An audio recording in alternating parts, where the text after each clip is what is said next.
expert Charles Watts has confirmed that Chelsea seemed to have a strong interest in signing Gunners wonderkid Ethan Nwaneri this summer. Speaking exclusively to CaughtOffside for his latest column, Watts has made it clear that Nwaneri is now signing a new deal to extend his stay at the Emirates Stadium. However, Chelsea had an interest in the past and were there again this year, though on this occasion it never seemed particularly likely that Nwaneri would make the move to Stamford Bridge. The England under-21 international also seemingly didn't have any demands about playing time when discussing his new deal with Arsenal. Discussing the Nwaneri saga, and busting some of the myths about it, Watts said, "The good news keeps on coming for Arsenal with Ethan Nwaneri putting pen to paper on a new contract." While the imminent arrival of Victor Gyökeres is grabbing the headlines, Nwaneri committing his long-term future to the club is just as important in my opinion.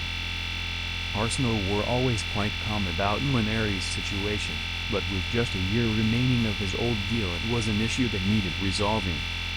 Chelsea were interested, just as they were before Nwaneri signed his first professional contract with the club in March 2024. Back then it really did look like Nwaneri would leave. In fact, there were plenty of people at Arsenal who believed his decision had been made and that he would be going.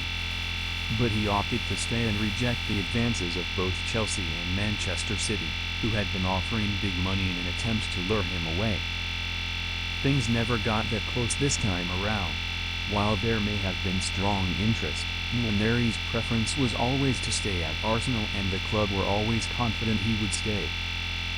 There were some suggestions of him making demands over playing time, but that has been categorically denied.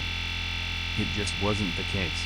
Arsenal fans will be delighted to have this saga settled, as it would have been unthinkable for them to lose someone who looks like a generational talent to rivals Chelsea.